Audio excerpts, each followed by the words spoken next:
Morning welcome to V3 news లక్ష్యం సమాజహితం నేను Emilia బులెటిన్ల ముందుగా హెడ్లైన్స్ చూద్దాం.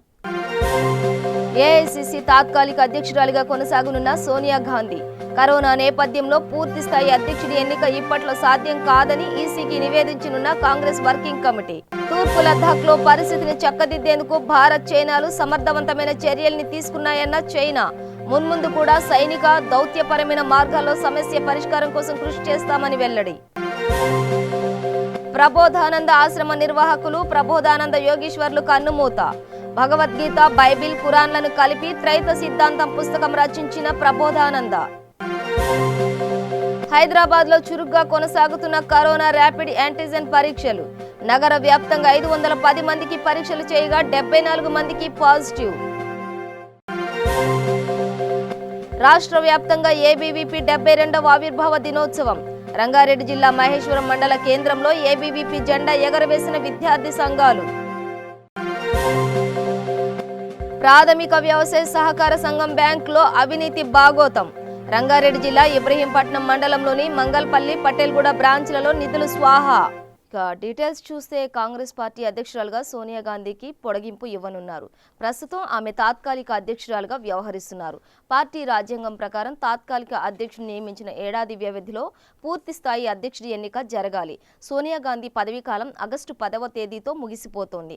ప్రస్తుతం ఎన్నికలు జరిగే వాతావరణం లేనందున ఆమెనే మరో ఏడాది కొనసాగిస్తూ కాంగ్రెస్ వర్కింగ్ కమిటీ నిర్ణయం తీసుకోనుంది. ఈ మేరకు త్వరలో వర్కింగ్ కమిటీ సమావేశం కానుంది. అనంతరం ఇదే విషయాన్ని ఎన్నికల సంఘానికి సమాచారం ఇస్తారు. కరోనా మహమ్మారి దేశమంతా ఆవహించిన నేపథ్యంలో పూర్తి స్థాయి అధ్యక్షుడి ఎన్నిక ఇప్పట్లో సాధ్యం కాదని ఈసీకి నివేదిస్తారు.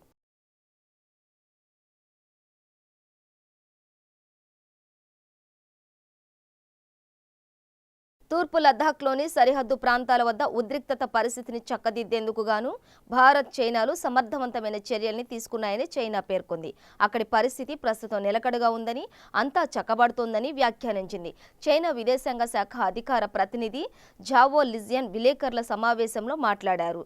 కమాండర్ స్థాయి చర్చల్లో కుదిరిన అంగీకారం మేరకు చైనా, భారత్లు గాల్వన్ లోయతో పాటు ఇతర ప్రాంతాల్లో సరిహద్దుల్ని బలగాల్ని ఉపసంహరించుకున్నాయి.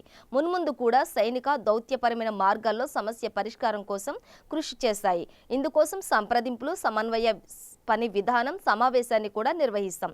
సరిహద్దు సమస్య పరిష్కారానికే భారత్ కూడా మాతో కలిసి పనిచేస్తుందని ఆశిస్తున్నాం అని లిజియాన్ పేర్కొన్నారు. చర్చల ద్వారా సమస్య పరిష్కారం అవుతుందని విశ్వసిస్తున్నట్లు భారత్ పేర్కొంది. సరిహద్దు ప్రాంతాల్లో శాంతిని నెలకొల్పాల్సిన అవసరం ఉందని స్పష్టం చేసింది. తూర్పు లదాఖ్లోని గోగ్రా, హాట్స్పర్సిస్ గ్రామాల్లో ప్రాంతాల్లో చైనా బలగాల ఉపసంహరణ పూర్తయిందని ఆర్మీ వర్గాలు తెలిపాయి. జమ్మూ కాశ్మీర్లోని సరిహద్దు ప్రాంతాల్లో కొత్తగా నిర్మితమైన 6 వంతెనల్ని రక్షణ శాఖ మంత్రి రాజ్నాథ్ సింగ్ గురువారం వీడియో కాన్ఫరెన్స్ ద్వారా ప్రారంభించారు. అఖ్నూర్, పలాన్వాలా రహదారిలో 4 వంతెనలు, కథువా జిల్లాలోని తార్నాహ్ నల్లపై 2 వంతెనలను సరిహద్దు రహదారుల సంస్థ BRO నిర్మించింది. వీటి మొత్తం నిర్మాణం విలువ 43 కోట్ల రూపాయలు.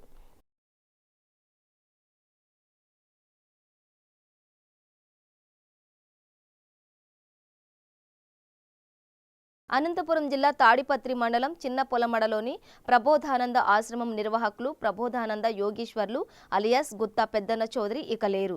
కొంతకాలంగా అనారోగ్యంతో బాధపడుతున్న ఆయన గురువారం ఆశ్రమంలోనే కన్నుమూశారు. పెద్దపప్పూరు మండలం అమ్మలదిన్నె కొత్తపల్లికి చెందిన ఆయన ఆర్మీలో వైర్లెస్ ఆపరేటర్గా పనిచేశారు. కొంతకాలం RMP వైద్యుడి సేవలందించారు. అనంతరం ఆధ్యాత్మిక చింతనతో ప్రబోధానంద యోగీశ్వర్లుగా పేరు మార్చుకున్నారు. భగవద్గీత, బైబిల్, ఖురాన్లను కలిపి త్రేత సిద్ధాంతం పుస్తకం రాశారు. 2003లో తాడిపత్రికి వచ్చి చిన్న పొలమడ వద్ద ప్రబోధానంద ఆశ్రమాన్ని నిర్మించారు. హిందూ, ముస్లిం దేవుళ్లపై ఆయన చేసిన వ్యాఖ్యలు, రచనలు వివాదాస్పదమయ్యాయి. ప్రబోధానంద మృతితో భక్తులు తీవ్ర దిగ్భ్రాంతికి వ్యక్తం చేస్తున్నారు. ముందు జాగ్రత్తగా ఆశ్రమం వద్ద భారీ బందోబస్తు ఏర్పాటు చేశారు. కరోనా నేపథ్యంలో ఆశ్రమంలో జరిగే ప్రబోధానంద అంత్యక్రియలకు భక్తులు రావొద్దని DSP శ్రీనివాసులు ప్రబోధానంద తనయుడు యోగానంద స్వామి విజ్ఞప్తి చేశారు. అంత్యక్రియల చిత్రాలు, CDలను భక్తులకు తర్వాత అందజేస్తామని చెప్పారు.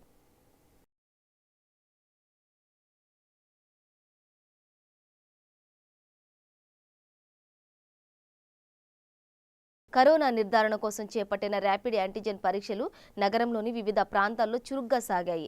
నగర వ్యాప్తంగా మొత్తంగా 510 పరీక్షలు చేయగా 74 మందికి పాజిటివ్ వచ్చింది. పాత బస్తీలోని రక్షాపురం అర్బన్ హెల్త్ పోస్టులో 25 మందికి పరీక్షలు నిర్వహించగా 3కి పాజిటివ్ వచ్చింది. బండ్లగూడలో 10 మందికి పరీక్షలు చేయగా 3కి, అమాన్ నగర్లో 16 మందిలో 3కి పాజిటివ్ వచ్చింది. పంజేషాలో 8 మందిలో అందరికీ నెగిటివ్ వచ్చింది. శివరాంపల్లి అర్బన్ హెల్త్ సెంటర్లో 25 మందిలో 4కి, మైలార్దేవపల్లిలో 50 మందిలో 1కి, హసన్ నగర్లో 25 మందిలో 2కి, శేర్లింగంపల్లి పిహెచ్సిలో 25 టెస్టులు 7కి, హఫీజ్పేటలో 25 మందిలో 3కి, రాయదుర్గంలో 25 మందిలో 2కి పాజిటివ్ వచ్చింది. ఎల్లమ్మబండ పిహెచ్సిలో 20 మంది గర్భిణీలు, 20 మంది సాధారణ ప్రజలకు పరీక్షలు చేయగా 1కి, మలక్పేట, అంజాపురం, మాదన్నపేట యూపీహెచ్సిలు, సరూర్ నగర్, బాలాపూర్, అబ్దుల్లాపూర్ మేట్ పిహెచ్సిల్లో 55 మందికి పరీక్షలు చేయగా 12 మందికి, నల్లగుట్ట, చుట్టాల బస్తీ యూపీహెచ్సిలో 46 మందికి పరీక్షలు చేయగా 4కి పాజిటివ్ వచ్చింది. నేరేడ్మెట్లోని మాతృపురి కాలనీలో పిహెచ్సిలో 12 మందికి పరీక్షలు చేయగా 1కి, బాలనగర్, ఫిరోజీగూడలో 59కి పరీక్షలు చేయగా 12 మందికి, అమీర్పేట అర్బన్ ఆరోగ్య కేంద్రంలో 13 మందిలో 3కి, సనత్ నగర్ అర్బన్ ఆరోగ్య కేంద్రంలో 41 మందిలో 11 మందికి, కాప్రా సర్కిల్ జమ్మిగూడ పిహెచ్సిలో 10 మందిలో 3కి పాజిటివ్ వచ్చింది.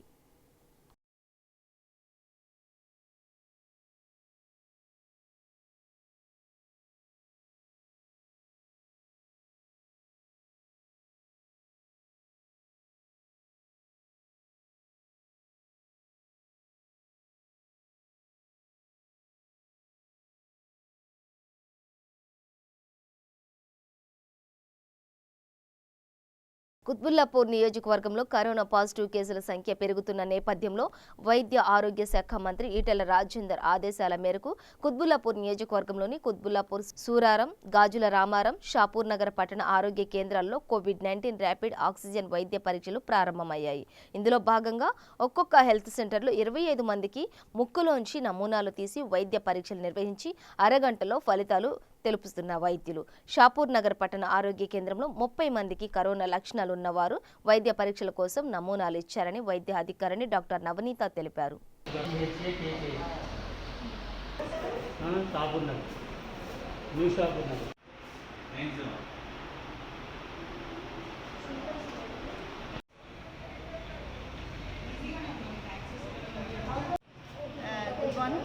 Doctor Navaneetha, UPSC Shahpur Nagar medical ఆఫీసర్ని. ఇక్కడ మెయిన్లీ ఏంటంటే ఈ రోజు నుండి మాకు COVID rapid test kits start అయినాయి. యాజ్ పర్ గవర్నమెంట్ ప్రకారం మేము పర్ డే 25 చేయాలి. కానీ ఈరోజు మా దగ్గర 30 మెంబర్స్ వచ్చారు. 30 మెంబర్స్కి అందరికీ చేస్తున్నాము. డైలీ మండే టు సాటర్డే వరకు చేస్తున్నాము. ఇవి కిట్స్ వచ్చిన తర్వాత మేము ఆల్రెడీ పాజిటివ్ నెగిటివ్ మాకు వితిన్ హాఫ్ అన్ అవర్లో తెలిసిపోతుంది. దీన్ని మేము పోర్టల్లో వేసిన తర్వాత పీ నెంబర్ జనరేట్ అవుతుంది. దాని తర్వాత వాళ్ళు ఏ సిమ్టమాటికా లేకపోతే ఎన్ని కోమార్బిడిటీ ఏమైనా సిమ్టమ్స్ ఉంటే దాన్ని డివైడ్ చేసుకొని డిపెండ్స్ అపాన్ దెమ్ వాళ్ళు హోమ్ ఐసోలేషనా గవర్నమెంట్ ఐసోలేషన్ అని మేము డిసైడ్ చేసుకొని, వాళ్ళు హోమ్ ఐసోలేషన్ అయితే వాళ్ళకి హోమ్ ఐసోలేషన్ కిట్స్ అవన్నీ ప్రొవైడ్ చేస్తాము. ఇంకోటి ఇంట్లో ఉన్న ప్రైమరీ కాంటాక్ట్స్కి వాళ్ళందరికీ హోమ్ క్వారంటైన్కి ఎంకరేజ్ చేస్తాము. రంగారెడ్డి జిల్లా మహేశ్వరం మండల కేంద్రంలో ఏబీవీపీ 72వ ఆవిర్భావ దినోత్సవం సందర్భంగా అంబేద్కర్, బాబు జగజ్జీవన్ రావు విగ్రహాలకు పూలమాల వేసి అనంతరం ఏబీవీపీ జెండా ఎగురవేశారు. ఈ సందర్భంగా ఏబీవీపీ రాష్ట్ర కార్యవర్గ సభ్యులు దేవేందర్ మాట్లాడుతూ 1948 జూలై 9వ తేదీన ఢిల్లీలో 5 విద్యార్థులతో ప్రారంభమై ఏబీవీపీ సంస్థ నేడు గల్లీ నుండి ఢిల్లీ వరకు విద్యార్థుల సమస్యలపై పోరాటం చేస్తోందని తెలిపారు. విద్యార్థులకు మహనీయులు జయంతుల సందర్భంగా క్రీడా, వ్యాసరచన పోటీలు పెడుతూ వారిలో దేశభక్తిని పెంపొందించేలా ఏబీవీపీ కృషి చేస్తోందన్నారు. ఈ కార్యక్రమంలో ఏబీవీపీ రాష్ట్ర కార్యవర్గ సభ్యులు శివకుమార్, విజేందర్, నవీన్, మహేందర్, ఏబీవీపీ కార్యకర్తలు పాల్గొన్నారు. 72వ ఆవిర్భావ దినోత్సవ కార్యక్రమం మహేశ్వరం మండల కేంద్రంలో నిర్వహించడం జరిగింది. ఈరోజు ఏబీవీపీ విద్యార్థి పరిషత్ యొక్క తరగతి గదిలో 5 మందితో ఏర్పడినటువంటి విద్యార్థి పరిషత్ ఈరోజు యావత్ దేశం మొత్తం చూసినా కూడా ఎక్కడ చూసినా అఖిల భారతీయ విద్యార్థి పరిషత్ ప్రతి ఒక్క విద్యార్థులకు తెలిసినటువంటి విషయమే. ఈరోజు ఏ కళాశాల క్యాంపస్లో వెళ్ళినా కూడా ఈ యొక్క 4 అక్షరాల ఏబీవీపీ అనే యొక్క పదం ఏదైతే ఉందో ఈ యొక్క ప్రతి ఒక్క విద్యార్థులకు కూడా తెలిసినటువంటి విషయమే. ఈరోజు ఏబీవీపీ ఏర్పడి 72 సంవత్సరాలు అవుతా ఉన్నది. ఈ యొక్క ఉన్నటువంటి దేశాలలోకెల్లా 40 దేశాలలో ఈరోజు అఖిల భారతీయ విద్యార్థి పరిషత్ ఏబీవీపీ జెండా ఎగురుతా ఉన్నది. ఈరోజు విద్యార్థుల సమస్యలు పరిష్కరించడమే ధ్యేయం. అదేవిధంగా ఈ యొక్క విద్యార్థి పరిషత్ జ్ఞానం, శీలం, ఏకత అనే యొక్క 3 సిద్ధాంతాల ఆధారంగా ఈరోజు ఏబీవీపీ ముందుకు సాగుతా ఉన్నది. జాతీయ పునర్నిర్మాణం యొక్క ముఖ్య ఉద్దేశంతో ఈరోజు ఏబీవీపీ ఈ యొక్క విద్యార్థుల సమస్యలపైన, ఈ యొక్క రాష్ట్రంలో ఉన్నటువంటి అవినీతి పరులపైన ఏదైతే అన్యాయం జరుగుతూ ఉన్నదో దానికి ఈ యొక్క సమస్యలపై ఉద్యమిస్తూ ఈరోజు విద్యార్థుల సమస్యలను పరిష్కరిస్తూ ముందుకు సాగుతూ ఉన్నది అఖిల భారతీయ విద్యార్థి పరిషత్. ఆ రోజు స్టార్ట్ అయినటువంటి ఢిల్లీలో ఈ యొక్క విద్యార్థి పరిషత్ ఏబీవీపీ ఏదైతే ఉందో 29న 1947లో 1948లో స్టార్ట్ అయినట్టు అఖిల భారతీయ విద్యార్థి పరిషత్ ఈరోజు యావత్ భారతదేశం కూడా ఎక్కడ చూసినా విద్యార్థి పరిషత్ జెండా ప్రతి ఒక్క విద్యార్థులకు తెలిసినటువంటి విషయం. జూబ్లీహిల్స్ పోలీస్ స్టేషన్ పరిధిలోని శ్రీరామ్ నగర్లో రోడ్డు ప్రమాదం జరిగింది. ఇటుక లోడుతో వెళ్తున్న లారీ ద్విచక్ర వాహనాన్ని ఢీకొంది. ద్విచక్ర వాహనంపై వెళుతున్న వ్యక్తికి తీవ్ర గాయాలయ్యాయి. ఘటనా స్థలానికి చేరుకున్న పోలీసులు గాయపడిన వ్యక్తిని విష్ణుగా గుర్తించారు. చికిత్స నిమిత్తం హాస్పిటల్కు తరలించారు. కేసు నమోదు చేసి దర్యాప్తు చేస్తున్నారు జూబ్లీహిల్స్ పోలీసులు.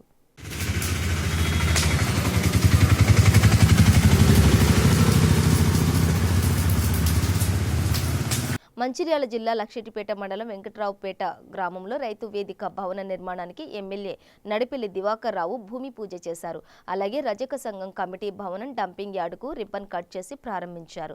అనంతరం ఎమ్మెల్యే మాట్లాడుతూ రైతు వేదికల ద్వారా అధికారులు పంటకు ముందు, పంట తర్వాత రైతులందరికీ సమావేశపరిచి అవగాహన కల్పిస్తారు అని తెలిపారు. ఈ కార్యక్రమంలో గ్రామ sarpanch Ankathi Rajeshwari, MPTC Battula Sattaiah, ZPTC Mutthe Sattaiah, TRS senior నాయకులు పాల్గొన్నారు.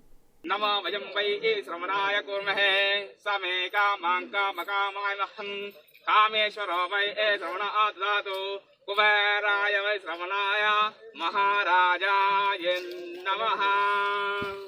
కొంచెం తెలిసి ఇక్కడ వేసుకోబడుతుంది. ఓం తద్బ్రహ్మ ఓం తద్వాయుః ఓం తదాత్మ ఓం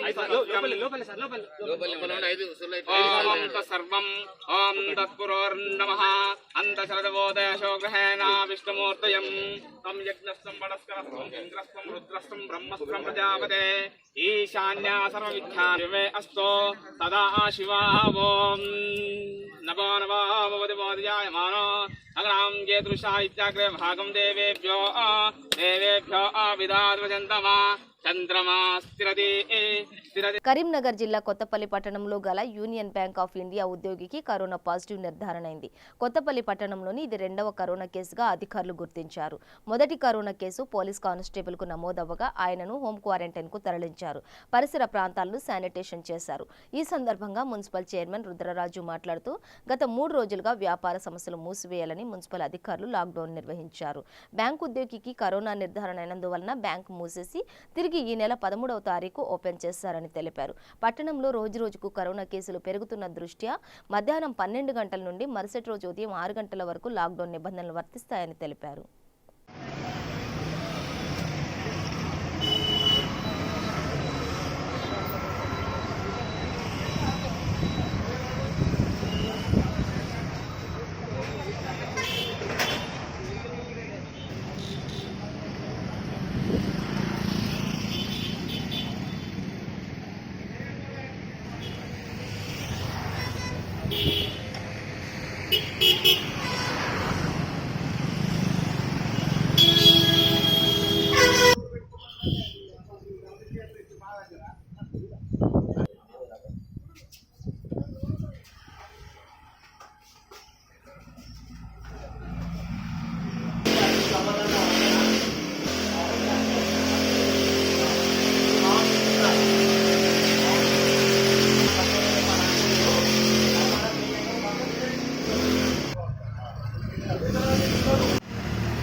కొత్తపల్లి యూనియన్ బ్యాంక్ చెందిన ఒక అధికారికి నిన్న సాయంత్రమే కరోనా పాజిటివ్గా తేలడం జరిగింది. కానీ గత 22వ తారీఖు నుంచి గత నెల 22వ తారీఖు నుంచి అతను విధులకు హాజరు కావట్లేదు. తన ఆరోగ్యం సరిగా లేక జ్వరం రావడం వల్ల విధులకు 22వ తారీఖు హాజరు కావడం లేదు. నిన్ననే అతనికి రిపోర్ట్స్ పాజిటివ్ తేలవడం వల్ల కొత్తపల్లికి సంబంధించిన యూనియన్ బ్యాంకు తాత్కాలికంగా 4 రోజులు పనిచేయడం జరిగింది. దీనికి సంబంధించిన అధికారులు ఎవరైతే ఉన్నారో వాళ్ళు టెస్ట్లకు వెళ్ళడం జరిగింది. ప్రైమరీ కాంటాక్ట్ లిస్టు ఎంతమంది ఉన్నారో వాళ్ళ గురించి మేము ప్రయత్నం చేస్తున్నాము. ఆ ప్రైమరీ కాంటాక్ట్ లిస్టు తెలిసేంత వరకు కావున కొత్తపల్లి ప్రజలకు తెలియజేయగా జాగ్రత్త వహించండి, అవసరమైతేనే ఇంట్లోకి వెళ్ళి బయటకు వెళ్ళండి. యూనియన్ బ్యాంక్ మాత్రము 4 రోజుల వరకు సెలవు ఉంటుంది కాబట్టి మళ్ళీ తిరిగి సోమవారమే యూనియన్ బ్యాంక్ వెళ్ళడం జరుగుతుంది. దీనికి సంబంధించిన విషయంగా డీజీఎం గారితో మాట్లాడడం జరిగింది. డీజీఎం గారు అందుకు సమ్మతించి ఏదైతే అధికారులు ఉన్నారో యూనియన్ బ్యాంక్ సంబంధించిన అధికారులు వాళ్ళని హైదరాబాద్ టెస్ట్లకు పంపించడం జరిగింది. ఈరోజు రేపు కొంతమంది రిపోర్ట్స్ రావాల్సి ఉంది. వచ్చిన తర్వాత జాగ్రత్తలు చర్యగా తీసుకోవడానికి మేము యూనియన్ బ్యాంక్ లోపల మొత్తం శానిటైజర్ చేయించడం జరిగింది. ఈరోజు మొత్తం యూనియన్ బ్యాంక్లో శానిటైజర్ చేయించాము, అలాగే ఆంధ్ర బ్యాంక్లో చేయించాము. ఏదైతే ప్రైమరీ కాంటాక్ట్స్ ఉన్న ఏరియా మొత్తము శానిటైజర్ చేయించడం జరిగింది. ఈరోజు రాజన్న సిరిసిల్ల జిల్లా కోనరావుపేట మండలం మామిడిపల్లి గ్రామంలో జిల్లా వైద్యాధికారి మహేష్ రావు ఆధ్వర్యంలో క్షయవ్యాధికి సంబంధించిన తెమ్మడ పరీక్షలు నిర్వహించారు. అనుమానితుల వద్ద నుండి శాంపిళ్లను సేకరించి పరీక్షలకు పంపిస్తామని తెలిపారు. పరీక్షల్లో క్షయవ్యాధి నిర్ధారణ అయినట్లయితే వారికి తగిన చికిత్స అందిస్తామని మండల వైద్యాధికారి మోహన కృష్ణ తెలిపారు. కోవిడ్-19 నేపథ్యంలో మండలంలో ట్రెండ్ పాజిటివ్ కేసులుగా నమోదయ్యాయి. అలాగే వారికి సంబంధించిన వారిని విచారించి శాంపిళ్లను సేకరించి వారిని స్వీయ నిర్బంధంలో ఉండాలని కోరారు. ఎట్టి పరిస్థితుల్లో బయట తిరగొద్దని, అత్యవసరం అయితే తప్ప బయటకు రావద్దని, ఒకవేళ వచ్చినా తగిన జాగ్రత్తలు తీసుకోవాలని తెలిపారు. వైరస్ వ్యాప్తి చెందకుండా ప్రజలందరూ నియంత్రణ పాటించాలని, భయభ్రాంతులకు గురి కావద్దని మండల వైద్యాధికారి మోహన్ కృష్ణ కోరారు. డాక్టర్ మహేష్ రావు సార్, మన జిల్లా ప్రోగ్రామ్ అధికారి మహేష్ రావు సార్ గారి ఆధ్వర్యంలో ఏసీ ప్రోగ్రాం నిర్వహించడం జరిగింది. ఇది యాక్టివ్ కేస్ ఫైండింగ్ అంటే క్షయవ్యాధిగ్రస్తులకు గుర్తింపు కోసం ఏర్పాటు చేయబడిన ప్రోగ్రాము. సో ఈ ప్రోగ్రాంలో భాగంగా ప్రతి ఆశా వర్కర్ నుంచి అనుమానితులు ఎవరైతే ఉంటే వాళ్ళ దగ్గర నుంచి మనము తెమ్మడ పరీక్షలు తీసుకోవడం జరిగింది. ఈ తెమ్మడను మనం ఏరియా హాస్పిటల్కి పంపించి సో తద్వారా ఎవరైతే పాజిటివ్ వస్తారో వాళ్ళందరికీ కూడా టీబీ మందులు మన ప్రాథమిక ఆరోగ్య కేంద్రం నుంచి అందజేయడం జరుగుతుంది. ఈ కార్యక్రమంలో మన జిల్లా ప్రోగ్రామ్ అధికారి డాక్టర్ మహేష్ రావు సార్ గారు పాల్గొనడం జరిగింది.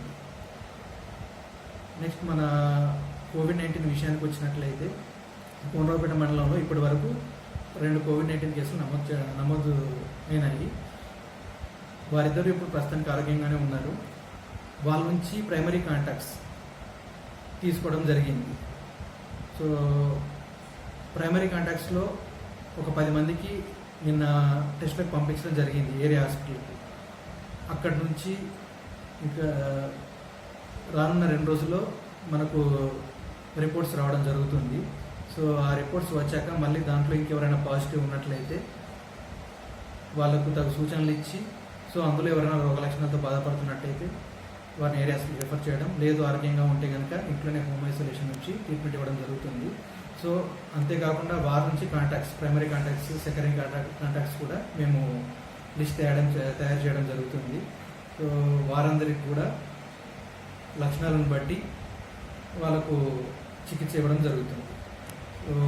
ఈ కోవిడ్-19 గురించి మా ఆరోగ్య శాఖ తరఫున మండల ప్రజలందరికీ విన్నపం ఏంటంటే ఇది ఇప్పుడు చాలా వేగంగా వ్యాప్తి చెందుతున్న వ్యాధి. సో దీనికి ఇంకా మందు కూడా పూర్తిగా కనుక్కొనబడలేదు, మందు కానీ వ్యాక్సిన్ కానీ. అందుకని చెప్పేసి స్వీయ నియంత్రణ అనేది సరైన మార్గం. దీంట్లో భాగంగా రాజన్న సిరిసిల్ల జిల్లా గంభీరావుపేట మండలం సముద్రం లింగాపూర్ గ్రామంలో ఓ వ్యక్తి అనారోగ్యం బారిన పడటంతో వైద్యం కోసం సిరిసిల్లలోని ప్రైవేట్ ఆసుపత్రిలో చికిత్స కోసం వెళ్లగా ఆయనను పరీక్షించిన డాక్టర్లు కరోనా లక్షణాలు ఉండటంతో హైదరాబాద్కు వెళ్లమని సూచించారు. నగరంలోని వైద్యులు కరోనా నిర్ధారణ పరీక్షలు చేయగా కరోనా పాజిటివ్ వచ్చినట్లు వైద్యులు నిర్ధారించారు. ఆ వ్యక్తి ఎవరెవరిని కలిశాడో వివరాలను అధికారులు సేకరించారు. ఆ వ్యక్తి గ్రామంలోని ఆర్ఎంపీ డాక్టర్తో వైద్యం చేయించుకున్నాడు. గ్రామంలో మండల వైద్యాధికారి వెంకటేష్ తో పాటు ఏఎన్ఎం ఆశా వర్కర్లు ఇంటింటా ప్రతి కుటుంబంలోని వివరాలు సేకరించారు. ఈ కార్యక్రమంలో గ్రామ సర్పంచ్ రాజిరెడ్డి, ఎంపీటీసీ పరశురాములు, వైద్య సిబ్బంది తదితరులు పాల్గొన్నారు. వాళ్ళ హౌస్లో వాళ్ళ వైఫ్ తర్వాత అతను ఇక్కడ సముద్రలింగపూర్లో ఉంటున్నారు. 27వ తారీఖు అతను వేములవాడ టెంపుల్కి దర్శనానికి కోసం వెళ్ళడం జరిగింది. తర్వాత వేములవాడ నుంచి వచ్చిన తర్వాత 1వ తారీఖు నుంచి ఆయనకి కొంచెం కాఫ్ రావడము, తర్వాత బాడీ పెయిన్స్ రావడం జరిగింది. దాంతోపాటు వచ్చిన తర్వాత లోకల్ ఆర్ఎంపీ బాధితునే అతనితోటి ఆ ట్రీట్మెంట్ తీసుకోవడం జరిగింది. తర్వాత తగ్గిపోయిన తర్వాత మళ్ళీ 4th రోజు 4వ తారీఖు సాయంత్రం 5 గంటలకి బీపీ అన్ని షుగర్ ఎక్కువ అవడం వల్ల ఆయనకి లెఫ్ట్ సైడ్ పెరాలసిస్ వచ్చి రావడం జరిగింది. జరగడం వల్ల ఈ లోకల్లో ఉన్న వాళ్ళ చుట్టాలైన కొడుకు వరుస అయిన సతీష్ను వాళ్ళ తమ్ముడు కిషన్ గౌడ్ వాళ్ళ ఇంటికి రావడం జరిగిన తర్వాత వాళ్ళు డైరెక్ట్ మన సిరిసిల్ల ప్రైవేట్ హాస్పిటల్కి వెళ్ళడం జరిగింది. అక్కడ మేడం చూసిన తర్వాత నేను కంపల్సరీగా హైదరాబాద్ హాస్పిటల్కి తీసుకెళ్లాలని చెప్పడం జరిగింది. అక్కడి నుంచి సిరిసిల్ల హాస్పిటల్ ప్రైవేట్ హాస్పిటల్ నుంచి డైరెక్ట్ వాళ్ళు సోమాజిగూడ యశోద హాస్పిటల్లో అడ్మిట్ అయిన తర్వాత మండే రోజు వాళ్ళకి కోవిడ్ లక్షణాలు కనిపించడంతో వాళ్ళకి టెస్టులకన్నీ గాంధీ హాస్పిటల్ పంపడం జరిగింది. అక్కడ తర్వాత మనకి రిపోర్ట్స్ నిన్న మార్నింగ్ రిపోర్టు మధ్యాహ్నం వరకు రిపోర్టు పాజిటివ్ అని తేలింది. అందుకని ఇటు వాళ్ళని వచ్చి తర్వాత వాళ్ళకి ఎవరెవరు ప్రైమరీ కాంటాక్ట్స్ ఎవరు ఉన్నారో వాళ్ళు ఇంకెవరినైనా కలిసిందా అనేది మనం చూస్తున్నాము. దాంతో మాకు సహకరిస్తున్న సర్పంచ్ గారికి ధన్యవాదాలు తెలుపుకుంటున్నాము. ఇంకోటి ఏంటంటే ఈరోజు నుంచి మొత్తం ఎన్ని హౌజెస్ ఉన్నాయి సముద్రలింగపూర్లో మా హెల్త్ డిపార్ట్మెంట్ సర్వే చేయడం జరుగుతుంది. ఎవరికైనా లక్షణాలు ఉన్నా కానీ వాళ్ళని గుర్తించి మేము డిస్ట్రిక్ట్ రిపోర్టు చేయడం జరుగుతుంది. వీళ్ళకి టెస్టులు అనేది ఎప్పుడనేది మేము తర్వాత నిర్ధారించుకొని చెప్పడం జరుగుతుంది. ఒక దళిత సీనియర్ విలేకరిపై రుద్రహర్ పోలీస్ స్టేషన్లో రౌడీ షీటర్ కేసు నమోదు చేయడం సిగ్గుచేటని నిజామాబాద్ జిల్లా బీజేపీ పార్టీ ఉపాధ్యక్షులు దొరబాబు అన్నారు. నిజామాబాద్ జిల్లా రుద్రూర్ మండల కేంద్రంలోని తహసీల్దార్ కార్యాలయం ఎదుట ధర్నా నిర్వహించి తహసీల్దార్ రాంబాబుకు వినతి పత్రాన్ని అందజేశారు. ఈ సందర్భంగా వారు మాట్లాడుతూ ఎన్నో ఏళ్ల నుంచి సీనియర్ విలేకరిగా పనిచేసిన అశోక్పై తప్పుడు కేసులు బనాయించి రౌడీ షీట్ ఓపెన్ చేయడం దారుణమని అన్నారు. కొన్ని వాస్తవాలు పత్రికల్లో రాసినందుకు ఆయనపై కేసు పెట్టడం ఎంతో సిగ్గుచేట అని ఆగ్రహం వ్యక్తం చేశారు. వెంటనే రౌడీ షీట్ ఎత్తివేయాలని డిమాండ్ చేశారు. ఈ కార్యక్రమంలో బీజేపీ జిల్లా నాయకులు భూపాల్ రెడ్డి, రుద్రూర్ మండల అధ్యక్షులు సుధాకర్ గౌడ్, వర్ణి మండల అధ్యక్షులు శంకర్ చందూర్ తదితరులు పాల్గొన్నారు. ఒక పత్రికా విలేకరు, ఒక దళిత కుటుంబానికి చెందినటువంటి ఒక విలేకరు ఒక న్యూస్ రాస్తే దాన్ని తప్పుడుగా ప్రసారం చేసి రౌడీ షీటర్గా కేసులు పెట్టి రౌడీ షీటర్ చేయడం అనేది చాలా బాధాకరమైన విషయం. ఇది అంటే దళిత కుటుంబానికి చెందినటువంటి ఒక చిన్న విలేకరే కదా, ఈయన పైన రౌడీ షీటర్ పెడితే ఎవరు అడిగేవాళ్ళు లేరు కదా అని ఈరోజు ఉన్నటువంటి నాయకులు కేసులు పెట్టించి బనాయించి రౌడీ షీటర్ పెట్టిస్తే బీజేపీ పార్టీ ఒకటి ఉన్నది, కేంద్రంలో ఉన్నది, ఇక్కడ కూడా ఉన్నది. బీజేపీ పార్టీ నాయకులు ఉన్నారు. ఎవరు కూడా ఇడిచిపెట్టము. ఏ ధనికుడు దళిత కుటుంబం కాదు కదా, పేదవాడిని కూడా ఇడిచిపెట్టకుండా పనిచేసి పార్టీ బీజేపీ పార్టీ ఉంది. దీన్ని మేము న్యాయం జరిగేదాకా వదలము. కేసులు అనేవి ఆయన తప్పు చేస్తే కేసులు పెట్టి కోర్టుకు వెళ్ళాలా. రౌడీ షీటర్ అనేది ఇటువంటి చిన్న కేసులు కూడా రౌడీ షీటర్ ఓపెన్ చేస్తే దేశంలో మన రాష్ట్రంలో మొత్తం ఎంతమంది ఎన్ని కేసులు పెట్టాలో వాళ్ళపైన వాళ్ళకే తెలవాలి. రంగారెడ్డి జిల్లా ఇబ్రహీంపట్నం మండలంలోని మంగల్పల్లి పటేల్గూడ ప్రాథమిక వ్యవసాయ సహకార సంఘం బ్యాంకులో అవినీతి భాగోతం బట్టబయలైంది. దాదాపు 48 లక్షల రూపాయల బ్యాంక్ సీఈఓ లక్ష్మణ్, మాజీ చైర్మన్ ఎల్లారెడ్డి అండదండలతో దోపిడీకి పాల్పడ్డారని అనుమానాలు వ్యక్తమవుతున్నాయి. ఈ సొసైటీలో 1 లేదా 2 లోన్లు తీసుకున్న వారి పేర్లపైన 5 నుంచి 6 లోన్లు సృష్టించి అక్రమాలకు పాల్పడ్డారని బ్యాంకు అధికారులు చెబుతున్నారు.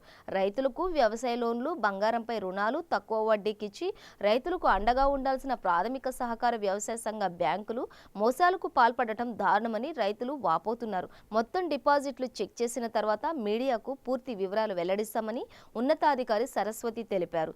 ఈ సొసైటీలో గతంలో కూడా పాత సీఈఓ సోమయ్య, చైర్మన్ ఎల్లారెడ్డి కుమ్మక్కై 50 లక్షలకు పైగా అక్రమాలకు పాల్పడ్డారు. ప్రస్తుతం ఈ విషయంపై సీఈఓ లక్ష్మణ్ను సస్పెండ్ చేశారు.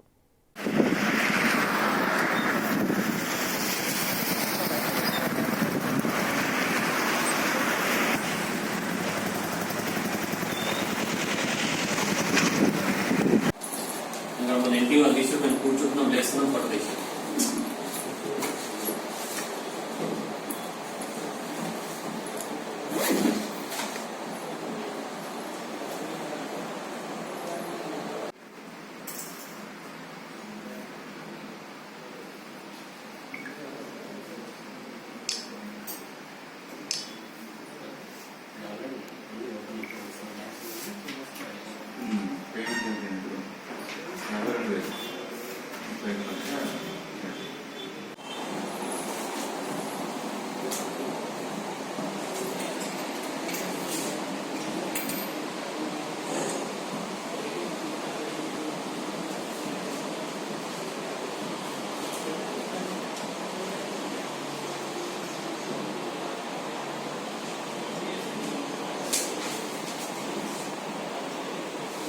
జగిత్యాల జిల్లా ఇబ్రహీంపట్నం మండలంలోని పలు గ్రామాల్లో రైతు వేదిక భవన నిర్మాణాలకు ఎమ్మెల్యే విద్యాసాగర్ రావు, కలెక్టర్ రవి భూమి పూజ చేశారు. జగిత్యాల జిల్లా ఇబ్రహీంపట్నం మండల కేంద్రంతో పాటు గోదూర్, వేములకుర్తి, వర్షకొండ, బండలింగాపూర్ గ్రామాలలో రైతు వేదిక భవన నిర్మాణాలకు MLA Vidyasagar Rao, ZP chairman దావా వసంత, జిల్లా కలెక్టర్ రవితో కలిసి భూమి పూజ చేశారు. అనంతరం 6వ విడత హరితహారం కార్యక్రమంలో భాగంగా మొక్కలు నాటారు. ఈ కార్యక్రమంలో జెడ్పీటీసీ కంఠం భారతి, ఎంపీపీ జాజాల భీమేశ్వరి, ఎంఆర్ఓ స్వర్ణ, ఎంపీడీఓ శైలజారాణి, ఎంపీటీసీలు, గ్రామ సర్పంచ్లు, అధికారులు తదితరులు పాల్గొన్నారు.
చూడు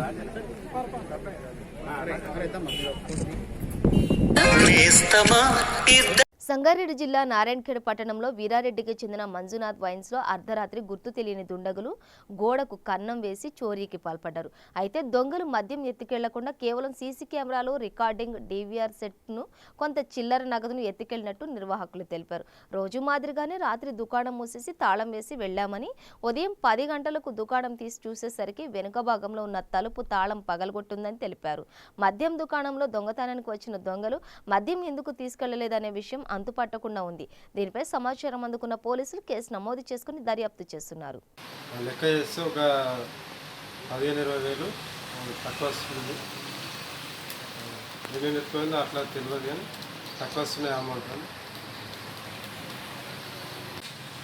నా పేరు మంజునాథ వైన్స్. రోజువారీగా టైం అయినాక బంద్ చేసినాక పొద్దున 10 గంటలకు సెటర్ లైట్ చూస్తాకల్లా ఇంకా కూడా వలగొట్టి ఎవరో కొన్ని డబ్బులు వలిగి తీసుకెళ్ళింది. అది డీవీఆర్ మన సీసీ కెమెరాలో కదండి తీసుకెళ్ళింది. బులెటిన్ ముగించే ముందు హెడ్లైన్స్ మరోసారి. ఏఐసీసీ తాత్కాలిక అధ్యక్షురాలిగా కొనసాగనున్న సోనియా గాంధీ. కరోనా నేపథ్యంలో పూర్తి స్థాయి అధ్యక్షుడి ఎన్నిక ఇప్పట్లో సాధ్యం కాదని ఈసీకి నివేదించనున్న కాంగ్రెస్ వర్కింగ్ కమిటీ. తూర్పు లద్దాఖ్లో పరిస్థితిని చక్కదిద్దేందుకు భారత్, చైనాలు సమర్థవంతమైన చర్యల్ని తీసుకున్నాయన్న చైనా. మున్ముందు కూడా సైనిక, దౌత్యపరమైన మార్గాల్లో సమస్య పరిష్కారం కోసం కృషి చేస్తామని వెల్లడి. ప్రబోధానంద ఆశ్రమ నిర్వాహకులు ప్రబోధానంద యోగీశ్వర్లు కన్నుమూత. భగవద్గీత, బైబిల్, ఖురాన్లను కలిపి త్రైత సిద్ధాంతం పుస్తకం రచించిన ప్రబోధానంద. హైదరాబాద్ లో చురుగ్గా కొనసాగుతున్న కరోనా ర్యాపిడ్ యాంటీజెన్ పరీక్షలు. నగర వ్యాప్తంగా 510 మందికి పరీక్షలు చేయగా 74 మందికి పాజిటివ్. రాష్ట్ర వ్యాప్తంగా ఏబీవీపీ 72వ ఆవిర్భావ దినోత్సవం. రంగారెడ్డి జిల్లా మహేశ్వరం మండల కేంద్రంలో ఏబీవీపీ జెండా ఎగరవేసిన విద్యార్థి సంఘాలు. ప్రాథమిక వ్యవసాయ సహకార సంఘం బ్యాంకులో అవినీతి బాగోతం. రంగారెడ్డి జిల్లా ఇబ్రహీంపట్నం మండలంలోని మంగల్పల్లి, పటేల్గూడ బ్రాంచ్లలో నిధులు స్వాహా.